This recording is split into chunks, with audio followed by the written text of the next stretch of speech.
are we going to get any growth, gents? That's the first thing. So before we start, can we just introduce yourselves and your companies, and then we'll talk about where you're sitting on growth. Yep, sure. James Morrison, Head of Solutions for Systems Link. We're a energy management and data software provider, working obviously with the TPI space and end users as well. Paul Brannan, Partner Channel Manager for Jellyfish Energy. We are direct gas electric energy supplier. Patrick Gardner, Head of Customer Success for Power. We produce software for TPIs from the broker side and also the supplier portals, the sales portals for the suppliers. Not much hope for growth. So let's just start with that, guys. What's your actual, I mean, look, you're sitting there, you've got lots of customers, you're looking at all the systems. What do you think the near-term prospects are? Because that's going to drive the reduction in costs. You get more growth, you get more business, you get the ability to try and put these things in process. Start with you. Yeah, I mean, I think this has been a really challenging couple of years with the volatility in the market and not even just talking about the economy as well as you've touched on there. But I think that has kind of driven the agenda in a different direction for particularly people in this room, for customers looking to, you know, the cheapest energies, the ones that you don't use, right? So the opportunity now, I think, is you can be that real sort of advisor, that crutch, by providing the insights into where can you save data, save costs through understanding more about the data. We see this a lot with our kind of end users who are really the ones that I'd say are more intuitive with the way that they're managing their estate. They know their data inside out. So it's not a sexy topic sometimes to talk about. No, but it's going to be more vital as things go on. Exactly, and particularly when you look at growth areas like ESG, you can't start to really get on top of things like carbon accounting without having good data, right? So a concept actually that somebody was talking about a couple of weeks ago at one of our roadshows was having a one source of truth, a box of truth in your software. That kind of gives you that understanding of where can we optimise, where's the waste, where can we kind of start to understand where we can start to reduce, and decarbonise as well. And that kind of brings into picture some of that sort of smart technology as well. So people want to try and understand those trends as quickly as possible, not kind of on a monthly basis. So I actually think kind of in many respects the shift in what's happened the last couple of years has put those things on. The apathy's not there anymore. People have got to do something. They've got to act because they can't sit and wait for another, Ukraine scenario again. No, exactly. Paul? Yeah, so in terms of obviously the growth of TPIs with ourselves, obviously being a technology-based supplier, feedback is pretty much integral. Yeah. Since I started back in March, the portal that we self-built has completely changed, and that's all down to feedback from our TPIs in regards to how we can make basically your lives a lot easier. You can obviously get the instant quotes through our portal, so in terms of growth, time is a necessity in these days, so people want quotes instantly, and we can give them that, not just on non-credit check but credit check, but we're also launching half hourly as well, where you will receive an instant quote through our portal. And in terms of how competitive the broker market is per se, timing's key, and if you can get back to your competitor at an earlier advantage, then obviously that's going to be at the forefront. But also one thing that I think in terms of the reason why we're growing, or the TPIs are growing, is kind of the fact that they can receive instant customer service through our portal as well. Again, customer service is something that you can offer your clients and how you can try and build as a TPI. Patrick, what's your views on growth in general? So, I'm kind of in tune with what James was saying about it's a challenging landscape, but to me it's also that there's opportunity there in that challenge. So the average customer is much more aware of energy, much more so than they were before late 2022. Yeah. It's out there now, and people are looking at the costs, they're looking at what's coming out every month, and that's an opportunity for a TPI to come in and say, and be the advisor. And that extends from the guy who's really in tune with the data and looks at the half-hourly data every month, to the kind of the guy who uses 20,000 a year but cares about the monthly cost and the bottom line. So for a TPI to be able to go in and have the right data, the right software to be able to be in that position, to be the advisor, I think there's opportunity there. And then there's also the opportunity to build on that with other products, you know, with the solar, the EVs, the waste, water, etc., and be the kind of, once you've got that relationship, be the one-stop shop. So I think it's a challenge and an opportunity. Just to do a quick plug from the software side, because that's what I've mostly seen. For me, it's all about the speed of the sale and how you can make the sale from the salesperson's perspective a lot smoother, and therefore from the customer's perspective. You know, our USP is the fact that our software, that from the TPI side, whether it's your own CRM or our CRM, links straight into the customer, to the supplier submission portals. So you, without having to rekey any information, you can push whatever you've done straight through to the portal, credit check, and submit straight away. And that instant submission builds your relationship with the customer, because they can see that you're more efficient, and obviously allows you to put a higher volume of sales through, at the same time not sacrificing, you know, the interaction with the customer and the relationship we've got with that customer. There is a challenge here as we, you know, again, I am so boring. AI, who's using AI? Yeah, okay, well, not you guys, obviously. I'm just interested. And how many of you are seeing that your customers are more data savvy than they were before the Ukraine crisis? That's quite interesting, not as much as I thought.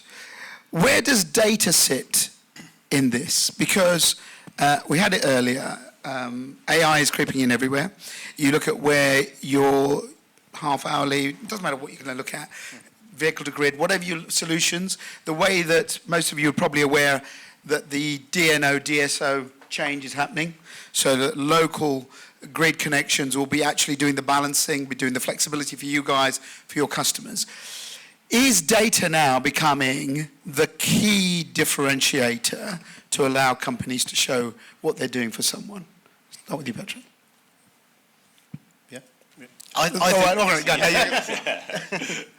Go, James. I think so, because you've got to be able to have an informed conversation, haven't you? And if you haven't got that, if you haven't, going back to that one source of truth, that box of truth, how can you realistically tell a customer, be proactive, essentially, in what they need to do? I think I've been guilty in the past of being quite reactive in this sector. Whereas now people they've got to squeeze the sponge, haven't they, to try and find every single. That's the only way you're going to get any growth. That's the only way you're going to get any growth, and like I say, that's without then getting into wider areas, more sort of dynamic topics like ESG that kind of get into wider areas of data as well. So I think if you don't, because thinking about it from a human perspective as well, you've got to get that data and then turn it into something that's interesting to look at. Yeah. Because the collecting part is just the foundation. To actually tell a story to C-suite or public sector key buyers, etc., you've got to have the visuals to do that. But you're only going to be able to do that if you've got complete data. You're never going to have an informed conversation if you don't have that. So, as I say, it's never a sexy topic, but it is the foundation for everything, really, I think. I'll go to Patrick and then I'll come back to Paul. So just from my perspective, and looking at it more from a SME perspective as well, the different profile of the customers is really interesting, because you're going to have the customer where the only thing they care about is where are costs now and where are they going. And that's valid right now, absolutely. And I think, but data's still important in that, because you've got to get a lot of different data points in to understand where the megawatt hour cost is, where it was, and where it's going in the future. And that's a really powerful, selling tool, but also a tool to save the customer money, because, a year ago, then maybe a 1-year contract would have been the best way to go. Yeah. But now you can probably tell the story that, two prices have plateaued and are probably now going up.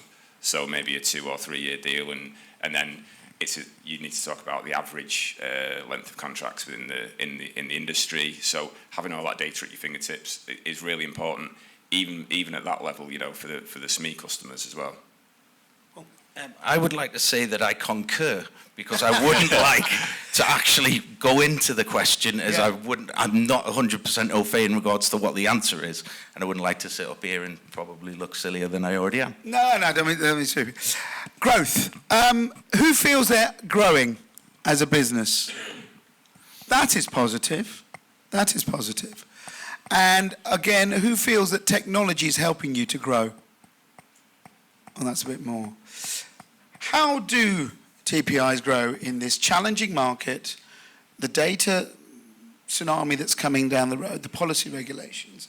What would you say, if you were going to give a tip, what would you say to them, this is your pathway to growth? We'll start with Paul, actually. Grief again. I'm not. Could I ask the other two to have a quick shot, and then I can go, oh, right, okay. Fine, is that okay? I do apologise. No, go. So from my perspective, it's about automating the sales process as much as possible. Right. To save time from your perspective, so you're not having to spend that time to, chase the contact. And is that automation AI, or is that automation just different systems? It can be AI, but it's already out there as well in terms of our system, but also other systems that are on the market. So for me, it's about contact with the customer from a SME perspective, making sure they're getting that welcome email and they're getting the the full sales cycle. They're getting a comfort call after 6 months to see how they're getting on with the new supplier. Is there communication. Communication, but you can automate as much of that as possible, and you can also and just react off the back of it when there's an issue you need to resolve. So yes, for me, it's about making sure those processes, those workflows are all set up, and not just trying to kind of pile sales through. And the right system can really help there. You can set up the dashboards and set up the workflows in our system and everything like that. It's all about signposting so that's one point. Another point I'd say is reducing churn. Making sure once you've made a sale, it's not going to go anywhere else next time round.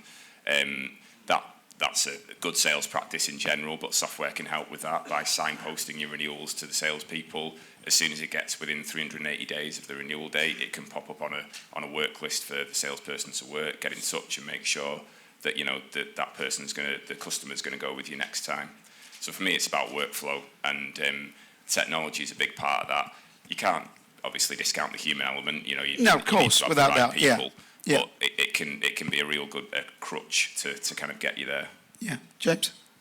Yeah, I definitely would expand on the automation. I'd add to that kind of integration as well, which I know you guys do with your platform. So, bringing together different pieces of software to have a sort of more overall solution. I think, again, people have tried to look for that utopia in the past of a system that does everything. You're already smiling, Well, you can't, because the policy keeps changing, isn't it? You're going to have to measure different things. Exactly. So a good example of that in our world, we see a lot more interest in carbon reporting.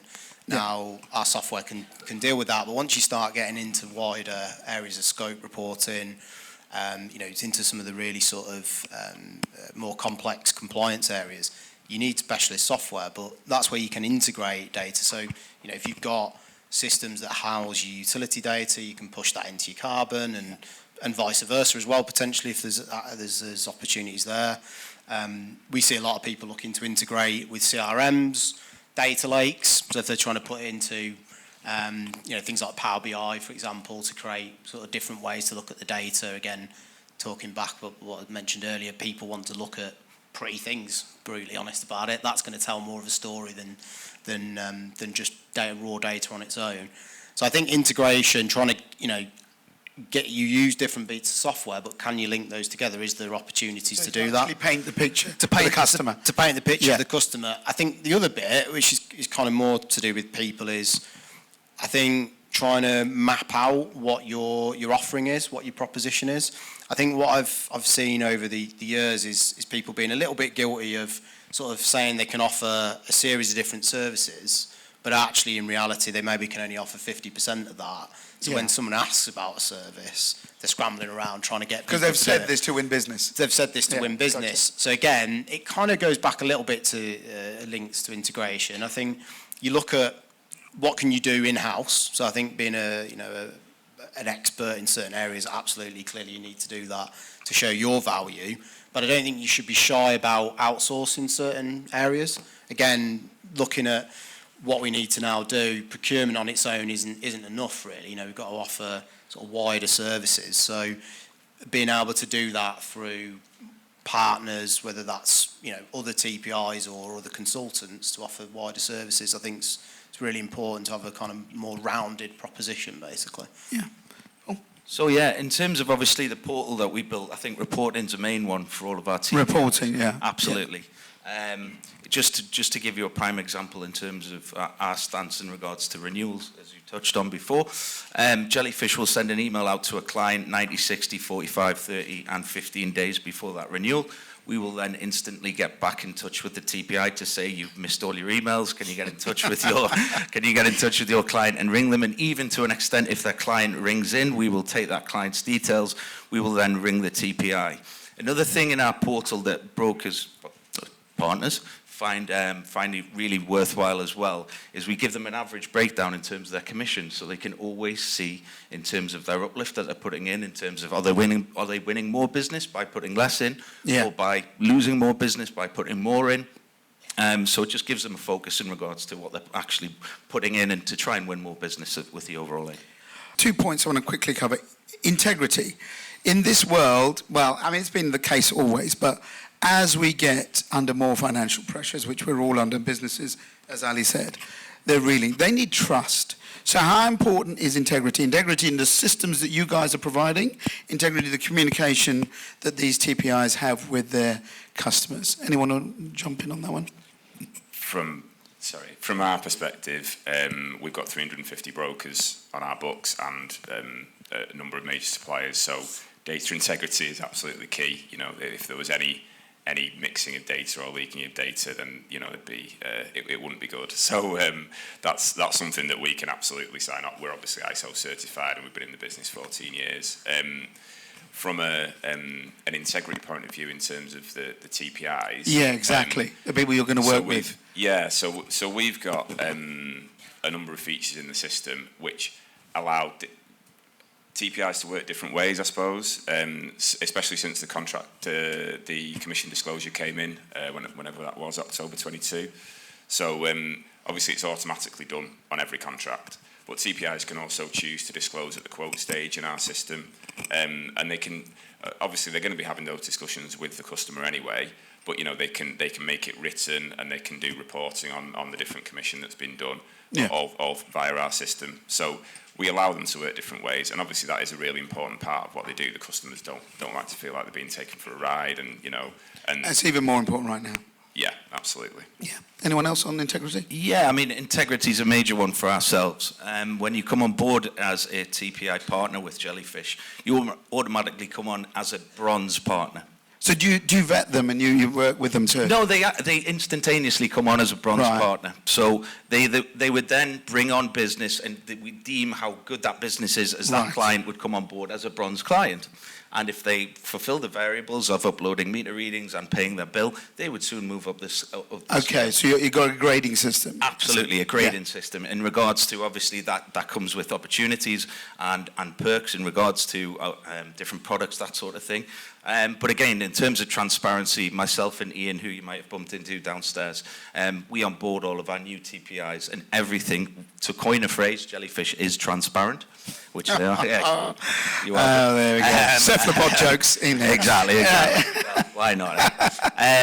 But yeah, we basically state exactly everything in regards to going through the terms and conditions, so all of our TPIs are fully aware, most importantly, so we don't get a phone call saying, why didn't we find out? But obviously the way in which we want to build our relationship with our TPIs is obviously integrity from the forefront. We want everyone to know everything, and that's really how we build the relationship. And again, as the relationship builds into gold and then silver and then obviously platinum, in regards to, a lot of TPIs out there want the fabled, we would like the upfront payment. Yeah. We obviously are specialise in hospitality, so we pay residually. However, the great thing about Jellyfish is the door is never closed. So what we say to everyone is, if we build that relationship with you, if we can see that level of business, that good level of business, once you become a platinum partner, you will have access to our management team, in which, if you so desire, which, let's face it, a high volume of the industry do want upfront payments, but you would be able to negotiate that with our management team, which, again, the door is not shut for us. We will always have that discussion.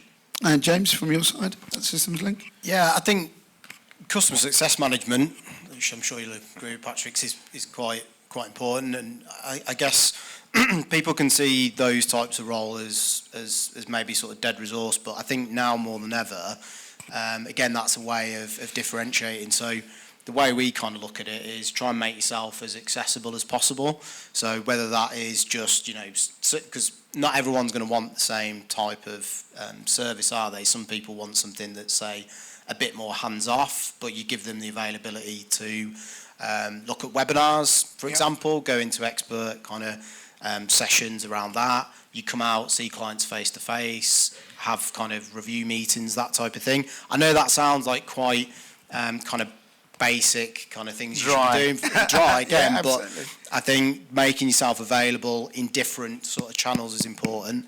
I think also in this sector, again, to kind of show that you sort of living and breathing the sector, I think getting involved in maybe things like the UN Sustainability Development Goals, for example, as a way of sort of showing you as a leader in actually we're trying to to encourage to make things better. So whether you use something inside your organisation to measure what your impact is on your carbon footprint, what your actual employees are doing. So are they actually taking steps to improve what they're doing at work or at home, etc. Some demonstrable value.